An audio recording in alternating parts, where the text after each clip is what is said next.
Astaghfirullah. Kita tahu bahwa di dalam Al-Quranul Karim ketika Allah subhanahu wa ta'ala menceritakan tentang kisah Nabi Adam, kemudian Allah subhanahu wa ta'ala berfirman, faqulna ya Adam inna hadha aduun laka wa li zawjika fala yukhrijannakuma minal jannati fatashqa inna laka alla taju'a fiha wa la ta'ra wa annaka la tadma'u fiha wa la tadha. Kami katakan kepada Adam, kata Allah, sesungguhnya ini maksudnya iblis adalah musuh dan musuh pasangan, maka jangan sampai iblis mengeluarkan kalian berdua dari sorga karena engkau pasti akan celaka. Sungguh ada jaminan untukmu di sana, engkau tidak akan kelaparan dan tidak akan telanjang. Sungguh di sana engkau tidak akan merasa dahaga dan tidak akan ditimpa panas matahari. Perhatikan ayat ini. Allah subhanahu wa ta'ala mengatakan, selama manusia berada di sorga, selama manusia berada di sorga, Adam dan Hawa, maka dia tidak akan mengalami kecelakaan. Siapapun yang berada di sorga tidak akan mengalami kecelakaan, kebinasaan, kehancuran, tidak mungkin. Tapi ketika manusia kemudian sudah keluar walaupun satu garis saja dari sorga, sudah tidak di dalam sorga, maka dipastikan manusia itu akan mengalami kecelakaan, akan mengalami kebinasaan, akan banyak ujian dan cobaan. Masalahnya saya atau siapapun tidak terlahir di sorga. Kalau kita terlahir di sorga, mungkin kehidupan kita akan nikmat, karena di sorga itu mala ainun ra'at wala udhunun sami'at wala khatara ala qalbi bashar. Nikmatannya tidak bisa dilihat mata, didengar telinga, terlintas pun tidak bisa, saking nikmat. Tetapi Allah takdirkan kita tidak lahir di sana, tapi kita lahir di dunia. Sementara Allah mengatakan fala yukhrijannakuma minal jannati fatashqa, jangan sampai setan mengeluarkan kalian dari sorga, maka engkau akan binasa di situ. Ma'asyiral muslimat yang dimuliakan Allah subhanahu wa ta'ala, dari sini kita tahu karena kita tidak terlahir di sorga dan kita terlahir di dunia, dan Allah katakan kepada Adam, kalau engkau sampai keluar dari sorga kau akan binasa, maka dunia bukan sorga. Dunia itu darul bala, tempat kita akan dapat macam-macam ujian di dalamnya.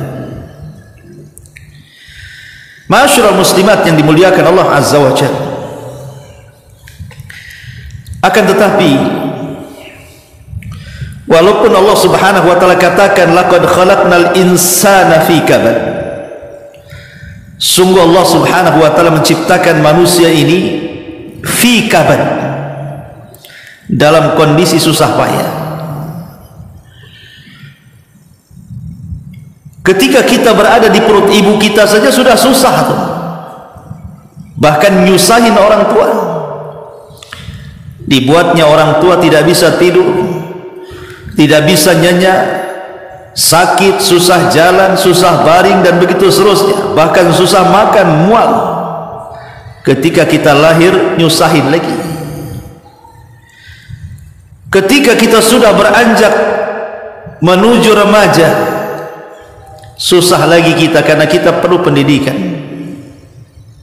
perlu makan, besar sedikit perlu bekerja, besar sedikit perlu nikah dan ingin punya anak, besar sedikit banyak penyakit dan musibah, dan begitu seterusnya. Manusia itu terlahir seperti itu fi kabad.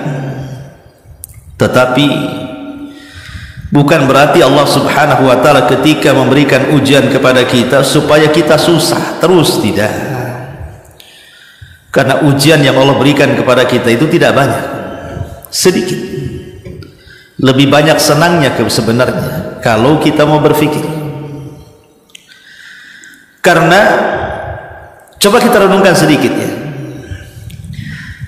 kadang Allah subhanahu wa ta'ala membuat kita menangis. Kenapa? Agar kita kelak bisa tertawa. Atau terkadang Allah subhanahu wa ta'ala menimpakan kepada kita berbagai macam musibah. Untuk apa? supaya kelak kita bisa bahagia. Atau terkadang sengaja Allah Subhanahu wa taala membuat kita lapar, kita haus, untuk supaya belajar bagaimana cara bertahan hidup, sehingga kita diajarkan bagaimana cara bekerja. Kalau kita tidak pernah lapar, mungkinkah seseorang bisa bekerja? Tidak. Dibuat dulu lapar, baru kemudian kita akan mencari cara bagaimana cara bertahan hidup, akhirnya bekerja, kemudian menjadi orang sukses dalam bekerja. Atau dibuatnya kita tidak paham akan sebuah permasalahan, rupanya supaya Allah Subhanahu wa taala memberikan pelajaran kepada kita supaya kita belajar. Dengan ketidakpahaman itu akhirnya kita mencari-cari tahu, bertambahlah pengetahuan. Atau mungkin mengambil sesuatu yang paling disukai, sengaja Allah Subhanahu wa taala mungkin mengambil anak kita, ataupun memanggil pasangan kita, dan orang-orang yang kita cintai dipanggil oleh Allah Subhanahu wa taala. Supaya apa? Boleh jadi Allah Subhanahu wa taala menghendaki supaya kita lebih kembali kepada Allah Azza wa Jalla, bahwa semua datang dari Allah dan akan kembali kepada Allah Azza wa Jalla. Diingatkan akan kematian.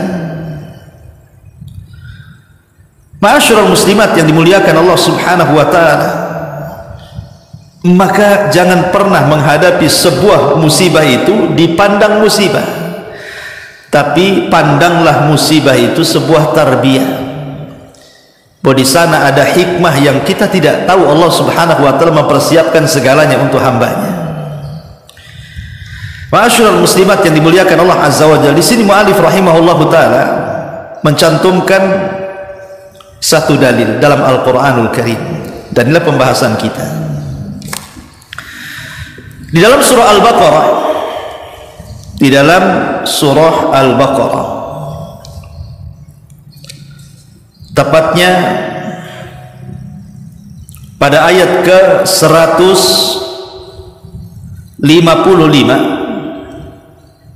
sampai 157, Allah Subhanahu wa taala berfirman, "Wala nabluwannakum bisyai'in minal khawfi wal ju'i wa naqsim minal amwali wal anfusi wath thamarat wa basyiris sabirin alladzina idza asabathum musibatun qalu inna lillahi wa inna ilaihi raji'un ulaika alaihim salawatu min rabbihim wa rahmah wa ulaika humul muhtadin wa ulaika humul muhtadun." Di sini Allah Subhanahu wa taala berfirman, "Dan kami pasti akan menguji kamu dengan sedikit ketakutan, kelaparan, kekurangan harta, goncangan jiwa, diuji dengan buah-buahan, dan sampaikanlah kabar gembira kepada orang-orang yang sabar." Orang-orang yang apabila ditimpa musibah, mereka berkata, "Inna lillahi wa inna ilaihi raji'un." Sesungguhnya kami milik Allah dan hanya kepadanya lah kami akan kembali. Mereka itulah orang-orang yang memperoleh ampunan dan rahmat dari Tuhannya, dan mereka itulah orang-orang yang mendapatkan petunjuk. Perhatikan dalam ayat ini, Allah Subhanahu wa taala mengatakan, "Wala nabluwannakum." Sungguh-sungguh kami akan menguji kalian. Lam di sini ada lam taukid, artinya pasti dan pasti kami akan memberikan ujian kepada kalian. Bu, jangan lagi sekelas kita, sekelas para nabi saja diuji. Nabi Nuh alaihi salatu wassalam 950 tahun berdakwah, tidak ada satupun kaumnya yang beriman kecuali sedikit. Ujian. Bahkan cenderung kaumnya mengejek-ejek Nabi Nuh alaihi salatu wassalam. Nabiullah Ibrahim alaihi salatu wassalam harus dilempar ke dalam api. Kalaulah bukan karena Allah kemudian mukjizat yang Allah anugerahkan kepada Ibrahim, tentu Ibrahim sudah mati dimakan api itu. Dan itu ujian. Nabi Yusuf alaihi salatu wassalam harus dicelakakan saudaranya, dimasukkan ke dalam sumur yang bisa saja Nabi Yusuf mati dalam sumur itu. Bahkan ketika sudah besar dia dimasukkan ke dalam penjara, bertahun-tahun di penjara. Kalau bukan karena pertolongan Allah, maka dia tidak akan pernah keluar dari penjara. Siapa lagi? Nabi Ayub diuji oleh Allah Subhanahu wa taala dengan berbagai macam ujian, mulai dari kehilangan hartanya, kehilangan anak-anaknya, sampai kepada penyakit yang dideritanya 18 tahun lamanya, sampai dijauhi manusia dan tidak mau mendekat kepadanya. Ujian yang luar biasa Nabi Ayub alaihi salatu wassalam. Nabi Musa alaihi salatu wassalam dihadapkan kepada kaum yang keras hatinya, thumma qasat qulubuhum, hati mereka keras sekali. Didatangkan berbagai macam mukjizat, beriman sesaat, kufur lagi. Bahkan sampai kemudian mereka melucuti kehormatan Musa, sampai Nabi mengatakan rahimallah akhu Musa udhiya katsiran fasabar. Semoga Allah merahmati saudaraku Musa, banyak kalilah ujian dia dari Allah, tapi dia nabi yang sabar. Maryam atau Isa bin Maryam dikejar-kejar tentara Romawi dan akan dibunuhnya. Kalau bukan karena Allah mengangkat Isa, tentu Isa jadi sasaran pembunuhan sebagaimana nabi-nabi sebelumnya, seperti Yahya yang dipenggal kepalanya dan Zakaria yang digergaji badannya, ataupun wanita suci Maryam yang tidak pernah keluar dari mihrabnya dituduh berzina. Itu orang-orang mulia, Bu. Para nabi dan rasul, mereka tidak lepas daripada ujian. Karena Allah mengatakan walanabluwannakum, pasti kami akan menguji kalian. Tidak nabi, tidak umatnya, tidak laki-laki, tidak perempuan, tidak orang dewasa, tidak anak kecil, tidak kafir, tidak mukmin, tidak yang tinggal di desa, tidak yang tinggal di kota. Semua pasti diuji Allah Subhanahu wa ta'ala. Manusia pasti diuji, siapapun Anda, hidup di negara apapun, berkebangsaan apapun, berapapun usianya. Allah katakan walanabluwannakum, pasti kami akan uji kalian. Tentu sebuah ujian, sebuah kepastian. Tidak ada manusia yang istirahat dari ujian. Terkadang ujian datang kemudian hilang, datang lagi, kemudian hilang, datang lagi. Begitulah sifat ujian. Nabi kita Muhammad sallallahu alaihi wasallam adalah manusia yang paling kenyang dengan ujian Allah Subhanahu wa ta'ala. Sebutkan apa penderitaan kita hari ini. Sebutkan ibu menderita apa? Kehilangan anak, kefakiran dan kemiskinan, susah ekonomi, ditinggal orang yang dicintai. Sebutkan faktor kesehatan, faktor ekonomi. Semua derita yang kita derita hari ini, semua pernah dilalui oleh baginda sallallahu alaihi wasallam. Tidak ada satu musibah yang kita alami kecuali pernah lewat bagi Nabi sallallahu alaihi wasallam. Lalu apa yang membuat kita sedih? Kalau Nabi kita Muhammad sallallahu alaihi wasallam saja, berbagai macam ujian yang melewati kita sudah melewati dirinya, dan dia memberikan contoh kesabaran kepada kita. Coba lihat, ketika dia dalam kandungan ibundanya, dia sudah terlahir yatim, orang tuanya meninggal. Kemudian setelah dia lahir, ibunda tercintanya Khadijah, Aminah bintu Wahb pun meninggal juga, hidup yatim piatu. Kemudian wanita yang selama ini dicintainya, Khadijah bintu Khuwailid,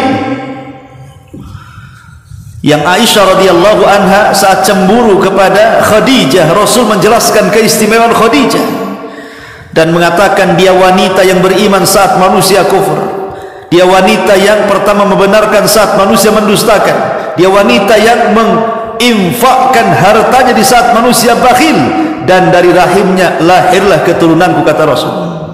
Siapa lagi yang melebihi Khadijah di mata? Wanita yang paling dicintai Nabi SAW pun harus meninggalkan Nabi SAW sampai tahunnya disebut Amul Hazni, tahun kesedihan.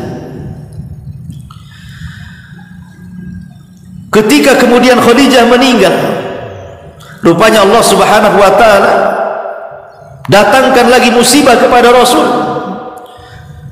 Diambilnya anak-anak putri beliau dan putra-putra beliau. Qasim meninggal di waktu bayi, Abdullah meninggal di waktu bayi, Ibrahim meninggal di waktu bayi. Kemudian Zainab meninggal, Rasul masih hidup. Ruqayyah meninggal, Rasul masih hidup. Ummu Kulthum meninggal, Rasul masih hidup, kecuali Fatimah. Dia meninggal 6 bulan setelah Nabi SAW meninggal. Tapi lihat bagaimana Nabi SAW diuji sedemikian rupa. Di hadapannya anak-anaknya satu persatu meninggal dunia.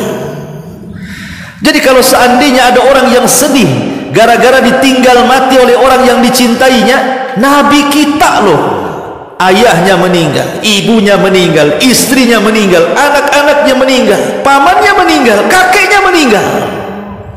Apa yang kita sedihkan? Nabi SAW pernah mengalami itu.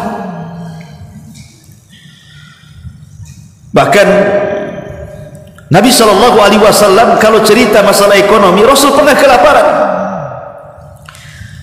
3 tahun pemboikotan Bani Hashim oleh Abu Jahal, sampai-sampai Rasul dan para sahabatnya harus memakan dedaunan-dedaunan dan rumputan karena tidak ada yang dimakan selama 3 tahun. Makan dedaunan 3 tahun, mungkin bahasa kitanya makan lalapan, ya, luar biasa.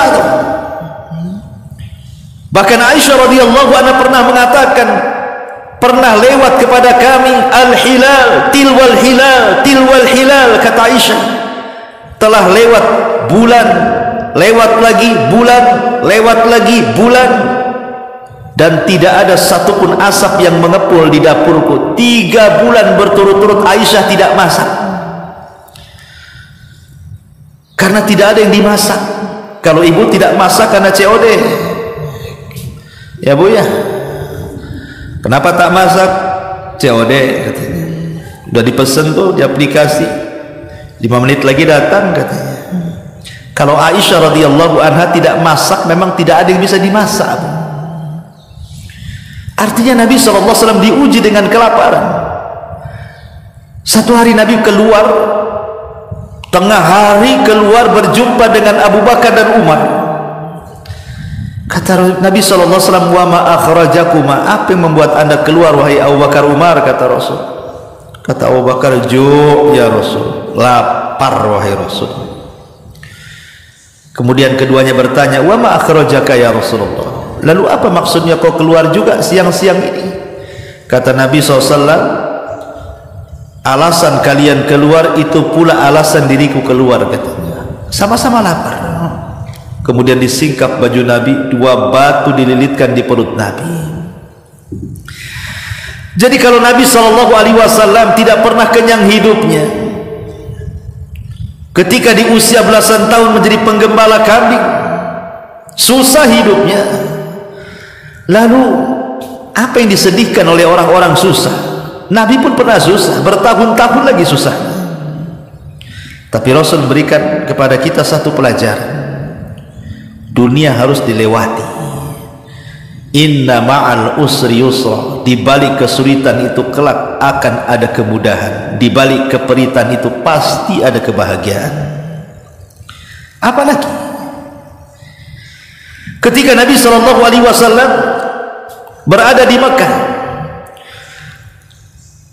orang-orang yang selama ini melindungi dakwahnya meninggal dunia. Abu Talib meninggal dunia di tahun yang sama Khadijah meninggal dunia, sehingga orang-orang Quraisy lebih berani kepada Nabi SAW, bahkan mengancam akan membunuh kalau dia meneruskan dakwahnya.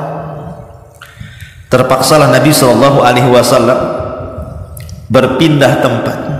Kemana? Cari areal baru, ke Taif. Berangkat dia ke Taif.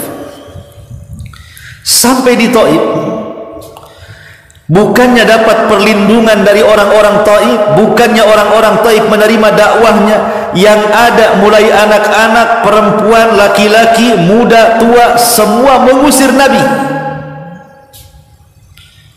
Para wanitanya mengatakan, ukhruj ya majnun, keluar wahai orang gila. Ukhruj ya sahir, keluar wahai tukang sihir. Ukhruj ya sair, keluar wahai perangkai sair. Keluarlah wahai pemecah belah. Dan anak-anak kecil meletakkan duri di jalan supaya Rasul tersakiti. Kemudian anak-anak mudanya melempari Rasul dengan batu seraya mencaci maki, dan Rasul harus lari selama 1 mil dari Taif sampai ke perbatasan kota Mekah. Pernah ada orang berdakwah seperti ini, dilempari batu, diludahi, dicaci, dimaki, dikejar. Kalau ada dai yang seperti ini hari ini, Bu, pasti resign jadi dai dia. Males juga jadi dai, berat juga risikonya katanya. Tapi Nabi SAW melalui itu. Bahkan di saat sulit seperti itu, Nabi SAW tidak pernah menyalahkan Allah. Rasul tidak mengatakan, ya Rabb, apakah ini balasan dirimu kepadaku? Kenapa orang-orang itu menghinaku ya Rabb? Kenapa engkau berlakukan seperti ini kepadaku ya Rabb? Kenapa begini, begitu, begini? Tidak, Nabi SAW sama sekali tidak mengeluh.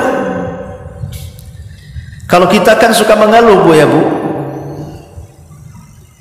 Ya, kadang-kadang suami telah sikit saja ngasih uang bulanan, merepet luar biasa. Kenapa ini, kenapa itu? Ada apa ini, ada apa itu? Kemana ini, kemana itu? Macam-macam pertanyaannya. Tapi Nabi SAW mengajarkan satu perkataan yang luar biasa saat kesulitan dia.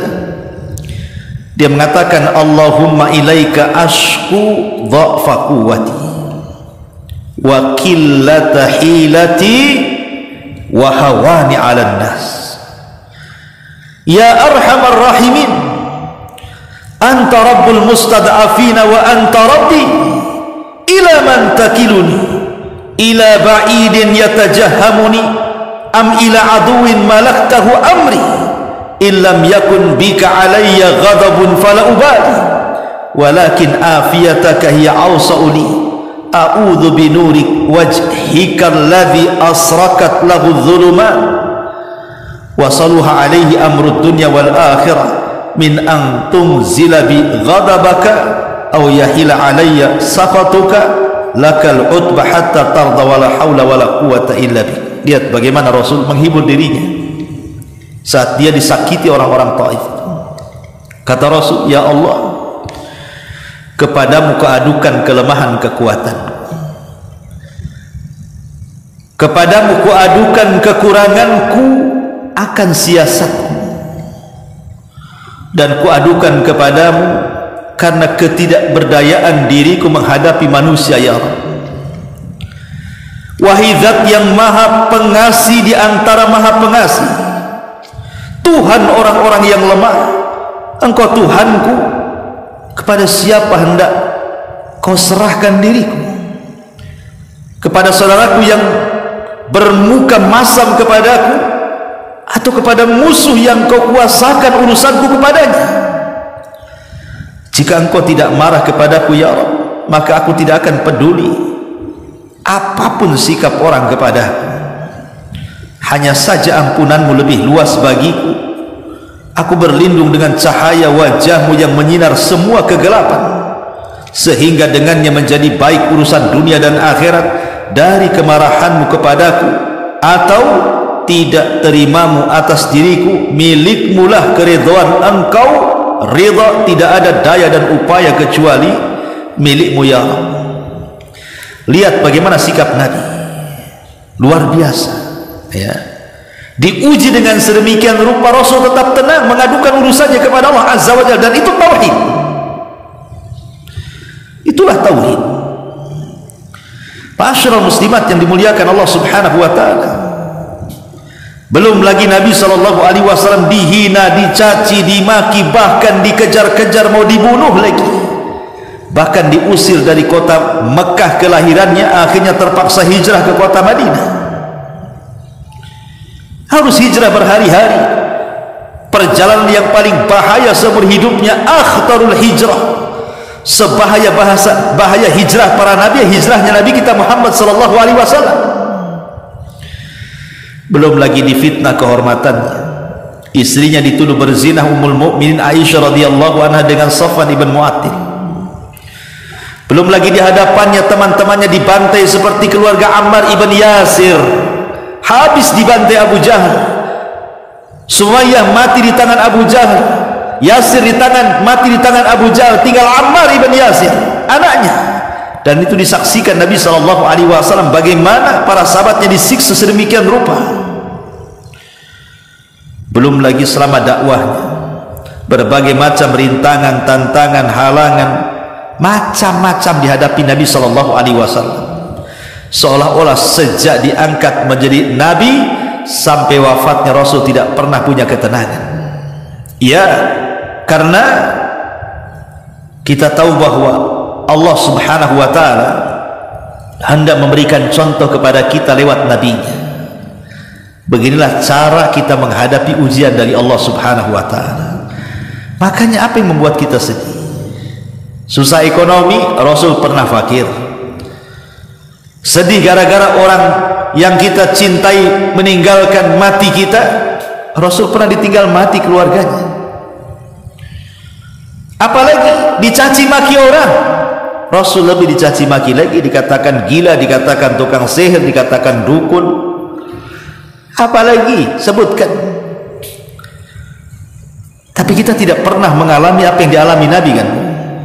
Saya selama jadi dai berdakwah tidak pernah diludahi orang, tapi Nabi pernah diludahi orang. Dicaci maki bolehlah, tapi bagaimana manusia menuduh Rasul dukun, tukang santet? Alhamdulillah sampai sekarang saya belum ada orang yang mengatakan saya dukun. Apalagi sampai dilempar batu, apalagi dikejar-kejar mau dibunuh gara-gara berdakwah. Alhamdulillah saya tidak pernah mengalaminya. Tapi lihat Nabi SAW demikian luar biasa ujiannya. Untuk siapa kalau bukan untuk kita sebagai umatnya? Makanya Allah mengatakan walaqad na'lamu annaka yadiku sadruka bima yaqulun, dan kami sungguh mengetahui bahwa dadamu wahai Muhammad menjadi sesak dan sempit sebab ucapan manusia kepadamu. Tapi Allah mengatakan wasbir ala ma yaqulun, dan bersabarlah terhadap apa yang mereka ucapkan. Wasbir kama sabara ulul azmi minar rusul, maka bersabarlah engkau Muhammad sebagaimana kesabaran ulul azmi dari kalangan para rasul. Mereka lebih dulu diuji dibandingkan dirimu, maka sama juga kepada kita, sabarlah sebagaimana Rasul SAW sabar. Itu maksudnya. Ma'asyiral muslimat yang dimuliakan Allah Azza wa Jalla. Di sini Allah Subhanahu wa taala mengatakan wala nabluwannakum bisyai'in, dan sungguh kami akan uji kalian bisyai'in, dengan sedikit. Yang diuji itu sedikit, yang banyak itu Allah berikan kesenangan kepada kita. Cuman kalau ibu cerita, seolah-olah ibu itu lebih banyak diuji dibandingkan diberikan nikmat, kan Bu? Setiap ketemu dengan ibu cerita susah lagi, besoknya ketemu cerita susah lagi, besoknya ketemu cerita susah lagi. Kapan cerita senangnya, Bu? Padahal kesusahan yang Allah berikan kepada kita itu sedikit, tapi kita seolah-olah banyak pula susahnya. Kenapa? Karena tidak bersyukur. Ya. Kemudian Allah mengatakan, minal khawfi wal ju' wa naqsim minal amwali wal anfusi wal thamarat wa basyiris sabirin alladzina idza asabathum musibatun qalu inna lillahi wa inna ilaihi raji'un. Di sini Allah Subhanahu wa taala menyebutkan 5 perkara. Inilah yang membuat orang itu tidak bisa tenang hidupnya. 5 perkara inilah yang membuat orang stres, yang membuat orang gundah gulana, yang membuat orang bingung dan tidak bisa berpikir. Padahal 5 perkara ini ujian dari Allah Subhanahu wa taala bagi hamba-hambanya. Apa itu? Pertama, minal khaufi. Kami akan uji kalian dari sedikit perasaan takut. Takut menghadapi masa depan, takut menghadapi masalah yang sedang dihadapi di depan, memikirkan yang telah berlalu sehingga tumbuh rasa takut. Dikejar-kejar hutang, dikejar-kejar musuh, dibayang-bayang bencana, takut. Ya. Inilah yang membuat orang tidak tenang, kan Bu?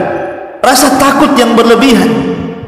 Macam mana esok hari, macam mana minggu depan, bulan depan, tahun depan, macam mana anak saya, macam mana suami saya, macam mana usaha saya, macam-macam dipikirkan, timbullah rasa takut. Atau menghadapi masalah yang sedang ibu hadapi hari ini. Macam mana kalau tidak bisa keluar dari masalah ini? Macam mana kalau tidak ada solusinya? Macam mana kalau ini itu. Takut akhirnya. Takut yang berlebihan. Karena takut itu ada 2 macam, Bu. Ada takut batin, ada takut zahir. Takut zahir itu takut badan. Badannya takut kena penyakit, badannya takut diserang penyakit, makanya kemudian harus steril, cuci tangan, ini itu karena takut terserang penyakit. Ada juga takut batin. Nampak aja sehat, Bu, Masya Allah, kalau dari jauh jalannya tegap, harum, bajunya bagus, nampaknya santai, senyum-senyum, rupanya hatinya paling bingung tuh. Ketika jalan nampak gitu ya, kok lunglai jalannya, kok nggak fokus, tiang listrik kena tabrak dia, kaki pula kesenggol batu hampir jatuh. Ya, nampak zahirnya sehat tapi batinnya tidak sehat. Lah, ada orang-orang yang diuji dengan perasaan takut. Kemudian yang kedua, walju ataupun kelaparan. Terjadi pacaklik, susah ekonomi, susah cari kerja, mikir apa yang akan dimakan. Atau mungkin sebaliknya, dia kaya, dia banyak duitnya, dia sanggup memberi makanan dengan berbagai macam lauknya, tapi tetap saja Allah buat lapar. Kenapa? Tidak ada yang bisa dimakan. Makan ini kolesterol, makan ini darah tinggi, makan ini asam urat, makan ini sesak dada, akhirnya lapar juga, kan? Padahal ada makanan tuh. Jadi satu sisi ada yang diuji oleh Allah Azza wa Jalla, betul-betul lapar, tidak ada yang dimakan, memang tidak ada duit, tidak ada pekerjaan ya. Makannya si Indomie, siang Indomie, malam Indomie, yang keluar Indomie lagi. Kan itu kadang-kadang kan nggak ada nasi dimakan, itu asik mie goreng saja. Tapi ada orang yang subhanallah uangnya banyak, boleh jadi satu warung Padang itu bisa diborong dia tuh lauk pauknya, tapi tidak ada yang bisa dimakan karena banyak penyakit tuh. Dua-duanya ujian. Lapar ya ujian, kebanyakan uang tidak bisa makan juga ujian. Itulah yang disebut dengan walju namanya, rasa lapar. Ya. Wa naqsim minal amwal, ataupun kekurangan harta. Entah kehilangan harta, mungkin rumahnya terbakar. Entah kehilangan harta, mungkin kecurian. Entah kehilangan harta, mungkin usahanya terjadi kebangkrutan, gulung tikar. Entah karena mungkin banyak harta tapi tidak berkah. Hartanya banyak tidak berkah, masih kurang saja hidupnya itu, Bu. Kan ada tuh orang nampaknya kaya tapi kayaknya dia paling miskin tuh. Tapi ada orang yang nampaknya miskin, dia pula nampak kaya. Terkadang ujian kayak gitu tuh. Ataupun wal anfus, kematian. Jiwanya diuji dengan kematian, baik kematian dirinya atau kematian orang-orang yang dicintai, ataupun mungkin diuji jiwanya dengan berbagai macam penyakit, sabar atau tidak dia menghadapinya. Mungkin diuji dengan kecelakaan, mungkin diuji dengan penyakit, mungkin diuji dengan wabah, mungkin diuji macam-macam yang mengancam jiwa, diancam preman, ditakut-takuti dan macam-macam. Wal anfus was samarat, ataupun mungkin diuji dengan buah-buahan, gagal panen, pohonnya pada mati, banyak hama, pohonnya tumbuh tak berbuah, pokoknya nggak ada berkahnya sama sekali. Ya, punya hektaran kebun duren tapi nggak ada yang jadi, punya hektaran pohon mangga tapi tak berpanen. Nah, itulah ujian dari buah-buahan. Lah 5 ujian ini, apakah berupa takut, apakah berupa kelaparan, apakah berupa kehilangan harta, kematian, gagal panen dan yang semacamnya, ini bagian kecil yang Allah Subhanahu wa taala ujikan kepada kita. Karena ujian itu adalah tidak mesti yang jelek. Terkadang ujian juga yang baik. Makanya Allah mengatakan wa nablukum bisyarri wal khairi fitnah, dan kami uji dengan yang baik dan yang buruk, dan dua-duanya bisa menjadi fitnah manusia. Pertanyaan pun muncul, kenapa kita harus diuji ya Bu ya? Kita ini sudah masuk Islam. Kalau nggak percaya tengoklah KTP saya, Islam. Bukan Islam KTP, KTP-nya Islam. Sholat ya datang juga ke kajian Abu Humairah. Waktunya Senin Kamis ya puasa lah Ustaz saya ini. Waktunya baca Quran ya baca Quran. Waktunya zikir ya zikir. Tapi kenapa ya saya masih banyak diuji gitu? Padahal saya sama dengan yang lainnya. Yang lain sholat malam, saya pun sholat malam kok. Yang lain sholat wajib, saya pun sholat wajib. Yang lain sedekah, saya juga sedekah. Apa bedanya saya dengan dia? Tapi saya lihat dia kok senyum saja, saya kok murung saja. Padahal sama aja ibadah saya dengan dia. Kenapa saya diuji dia tidak? Ada pertanyaan kayak gitu tuh.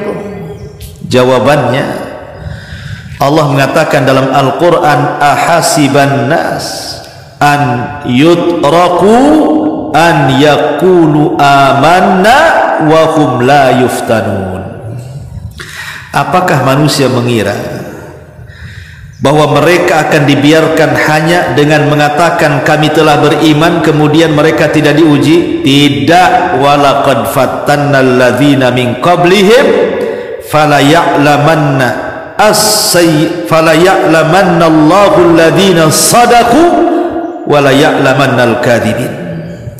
Dan sungguh kami telah menguji orang-orang sebelum mereka, maka Allah pasti mengetahui orang-orang yang benar dan pasti mengetahui orang-orang yang dusta. Maksudnya begini Bu, sekarang kalau ibu sholat, tetangga sholat, ibu sholat malam, tetangga sholat malam juga, ibu baca Quran, tetangga juga baca Quran, ibu zikir, tetangga juga zikir, ibu datang ke majelis ta'lim, tetangga juga datang ke majelis ta'lim.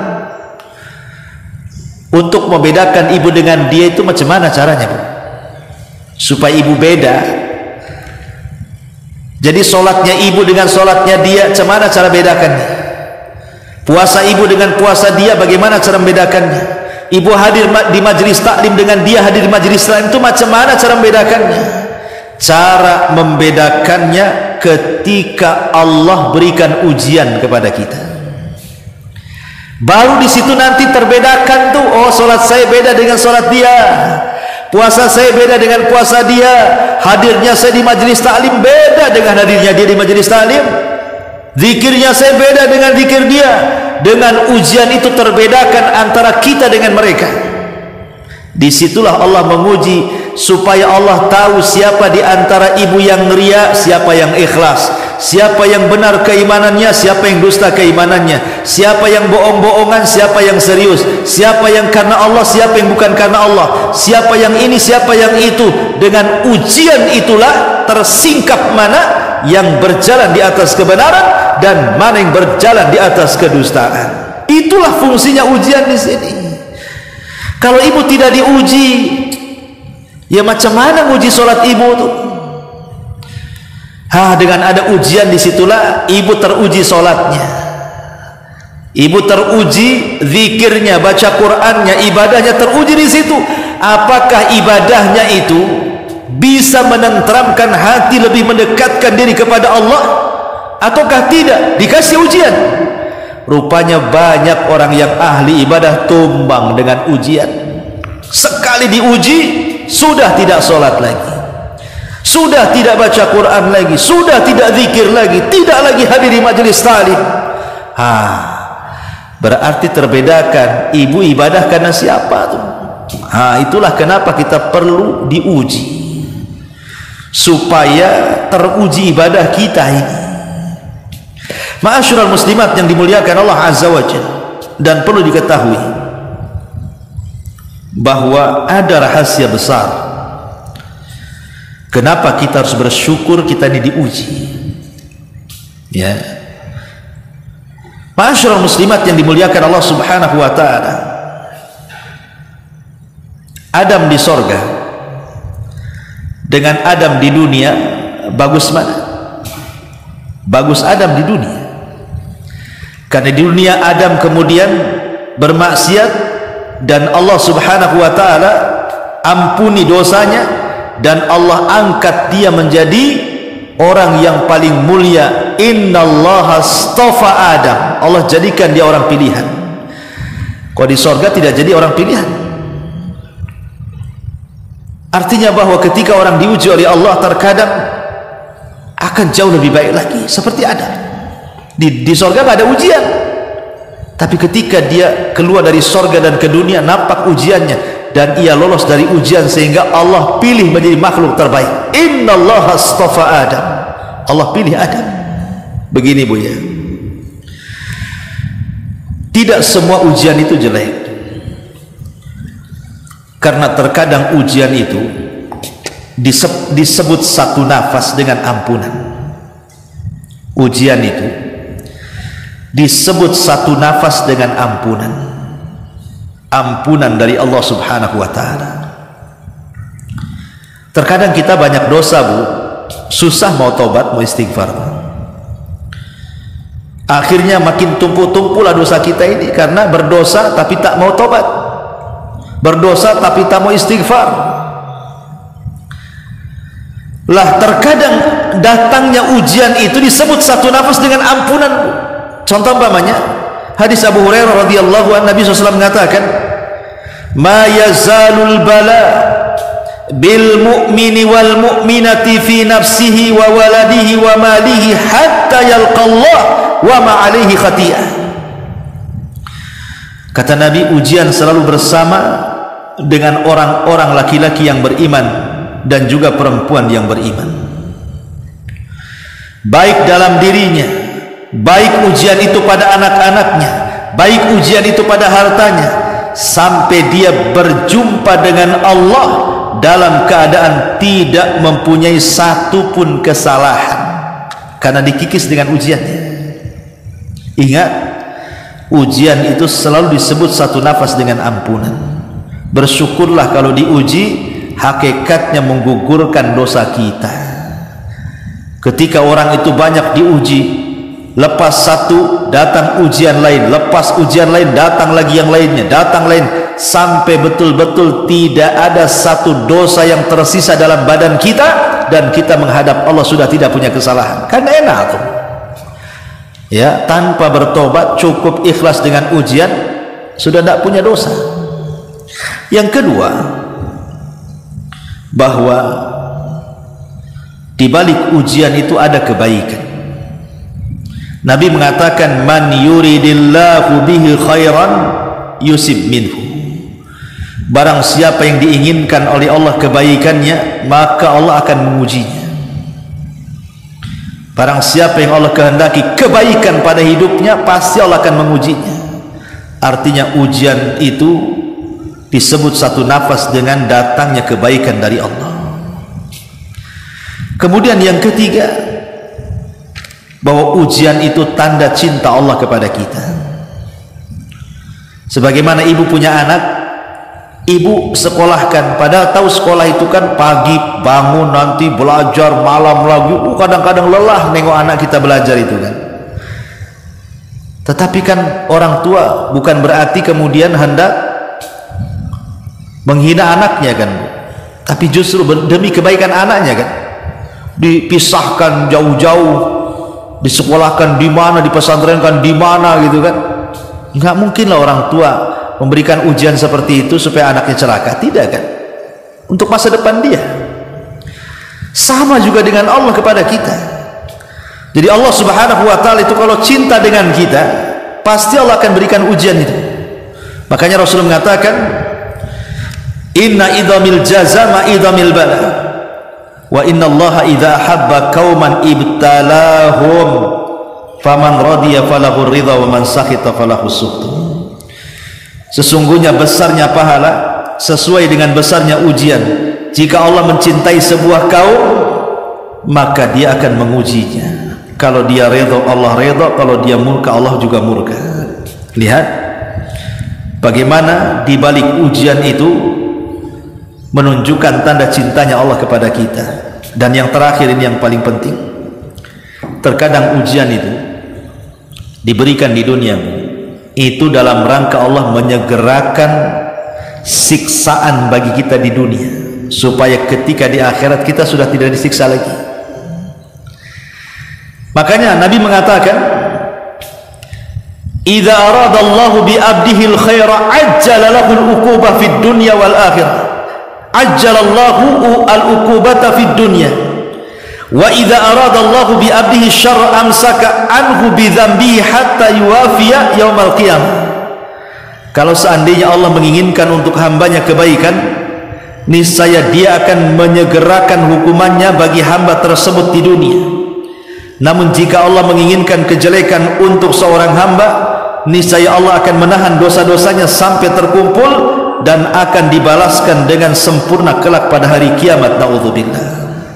Jadi kalau diuji, boleh jadi Allah segerakan hukuman bagi dia supaya di akhirat sudah tidak ada hukuman lagi. Tapi kalau bagi orang yang tidak dikehendaki kebaikan, Allah sengaja Allah biarkan tuh, nggak dihukum di dunia, tapi nanti dihajar di akhirat. Na'udzubillah. Oleh karena itulah maka inilah diantara sedikit keterangan dari surah Al-Baqarah ayat 155 sampai 157 ya, tentang mengembalikan ujian ini kepada Allah Subhanahu wa ta'ala.